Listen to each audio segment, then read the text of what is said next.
There is one question I get more than almost any other.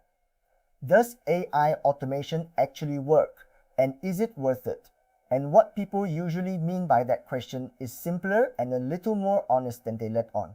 They want to know if building all this stuff actually pays off, or if it is just a shiny way to waste a few months. So I am not going to give you a pitch. I am going to open my own books, roughly, and show you what my AI automations genuinely save me in real hours and real dollars. This is not a get-rich story, and it is absolutely not advice about your money. It is just my own numbers, the unglamorous ones, from running this stuff every single day. Some of it surprised me. Some of it is embarrassing. All of it is real. First, what I actually measured. Before I throw numbers at you, I want to be clear about what I even counted. Because most of the worth it videos online are built on pure vibes. I run a handful of small automations that do the boring middle of my work. They take a finished script and turn it into a voiceover. They pull background footage, they assemble a video, they keep my files named and backed up. None of it is clever, none of it is the part you would put in a trailer. It is the plumbing, the dull connective tissue between having an idea and actually having a finished thing. For a few weeks, I actually timed the parts they replaced, the way I used to do them by hand. I would start a stopwatch when I sat down to do the boring step and stop it when I was done. And I wrote down the rough minutes, not to the second, just honestly. I wanted a real before picture, not a flattering one.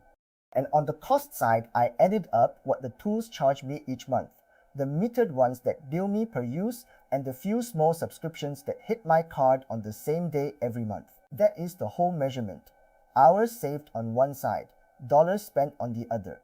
No projected revenue, no imaginary clients, no what if this blows up, none of that. I deliberately left out anything I would have to guess at, because the moment you start counting money you only hope to make, you are not measuring anymore, you are dreaming. So it is just the two columns that are actually real, the time I get back and the cash I hand over. So here is the part everyone asks for. Let me give you the rough shape of it. Across a normal week, the automation saved me somewhere around 8 to 12 hours of the dull, repetitive work I used to grind through by hand. That is the assembling, the renaming, the exporting, the 100 little steps between a finished script and a finished video. On a busy week, it is more. On a quiet week, it is less. I am giving you a range on purpose because anyone who tells you a clean exact number every single week is making it up. On the cost side, the tools I actually pay for run me somewhere in the low tens of dollars a month, all in.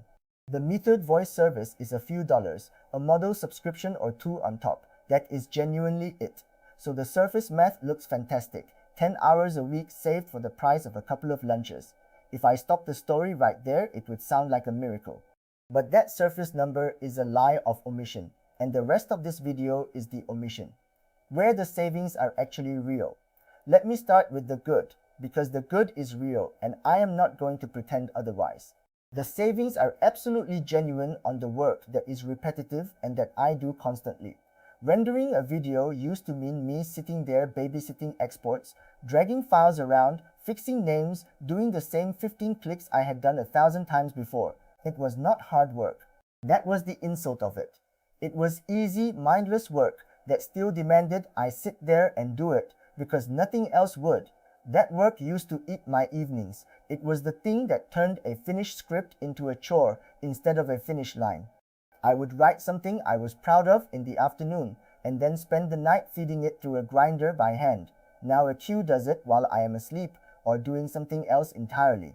I line up the jobs, I walk away, and in the morning the finished files are just sitting there waiting for me. And the value of that is not really the raw hours on a spreadsheet, even though the hours are real. It is that the boring part stopped being the reason I did not ship. That is the bigger thing. Before, the dread of the dull middle would sometimes stop me from even starting. When the dull middle of the job is handled, I actually finish things, and finishing things is the entire game. A project you abandon at the boring step is worth exactly nothing, no matter how good the idea was. That is where automation genuinely earns its keep, not the glamorous part. The part that used to make me want to quit at 10 at night.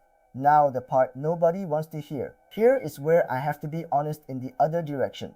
because this is the half that gets left out of every worth it video. Building these automations cost me a lot more than the monthly bill suggests, way more. The monthly bill is the cheapest part of the whole thing, and it is the only part anyone ever mentions.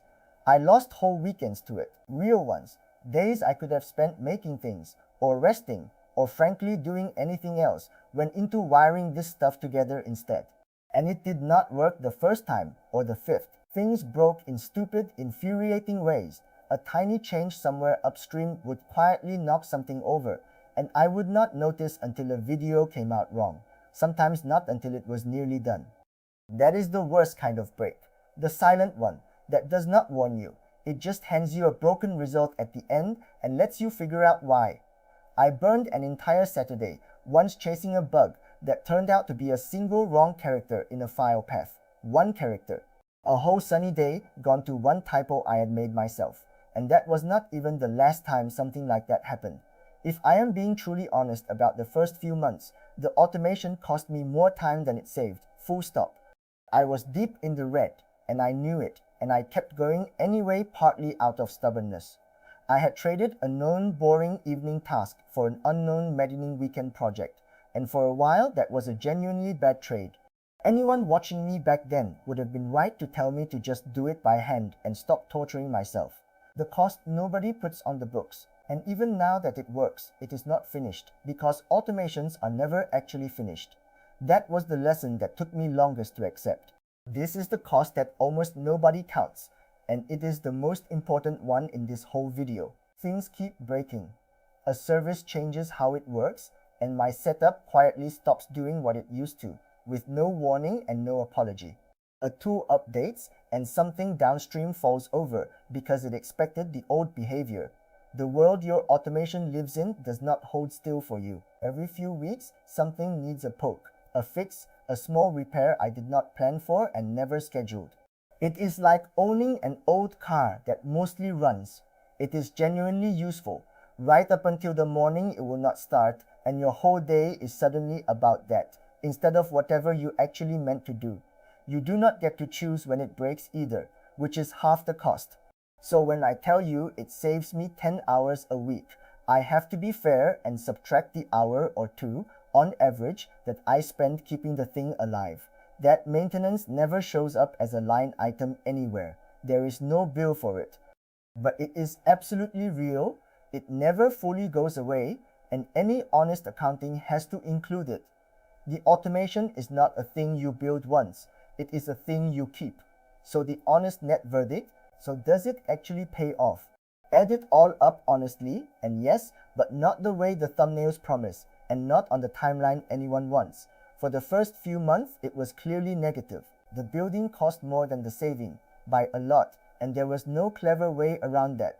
It only crossed into the green after the setup mostly stabilized and I had run enough volume through it for the saved hours to finally outweigh all the hours I poured into making it. That took longer than I expected, months, not weeks. And that is the real key, the one thing I most want you to take from this. It only pays off across volume. That word matters more than any number in this video. If I made one video a month, none of this would be remotely worth it, not even close. I would have spent weekends automating something I do barely often enough to matter, which is just an expensive hobby wearing a productivity costume. It is only because I run this same pipeline over and over, constantly, that the math eventually tips in my favor. The upfront cost is fixed. You pay it once in weekends, but the saving is per run. So the more you run, the more that fixed cost gets spread out, and the better the trade looks. Automation does not pay you back per task. It pays you back per 1,000 tasks, slowly after a real cost upfront. If you are not going to hit that kind of volume, the honest answer is probably do not bother. And even then, even at volume, the honest payoff is not riches. Let me be really clear about that. Nobody is getting rich here, and anyone telling you a few scripts and a render queue will make you wealthy is selling you something. The actual payoff is consistency. That is it. That is the whole prize. I ship more reliably because the boring part cannot stop me anymore. The work goes out on schedule whether or not I feel like grinding through the dull middle that night. That is the prize. Not money falling out of a machine, just the quiet ability to keep going without the grinding me down, week after week, long after the novelty wears off. Let me be very clear about something, and I need to say this plainly, because the whole genre this video lives in is rotten with it. This is my situation. These are my numbers, my workload, my mistakes. I am not telling you to go build any of this, and I am absolutely not telling you it will make you money, because I genuinely do not know your work, your time, or what an hour is worth to you. This is not financial advice, and it is not a business plan. It is one person showing you his own messy ledger so you can think more clearly about your own. If you take one thing from this, let it be the questions, not the answers. The answers are mine and they will not transfer. The questions are yours to ask. How often do you actually do the thing you want to automate? Honestly, counting the weeks you skip it. Is it really often enough to earn back a couple of lost weekends and a slow drip of maintenance forever after? And are you honestly counting that maintenance? Or just the shiny part where the machine runs and you feel clever? Most people only picture the finished, working version and never the months of it being broken. Answer those for your own life, with your own real numbers, not the optimistic ones. Do not borrow my answer, because my answer is only true for me, for my volume, for my particular tolerance for losing weekends to a typo. So to put a bow on it, so that is the real accounting, the one that does not fit on a thumbnail. My AI automations save me roughly 8 to 12 hours of dull work a week. They cost me a low monthly bill plus an hour or two of upkeep, and they cost me a brutal pile of weekends upfront that no monthly number will ever show you. It pays off, but slowly, and only because I run it constantly. The win is not money, it is that I keep shipping. If that honest, unglamorous version of the story is more useful to you than the get-rich one, that is exactly the kind of breakdown I make here. Real numbers, real trade-offs, none of the hype. Subscribe and follow along. Thanks for watching, and I will see you in the next one.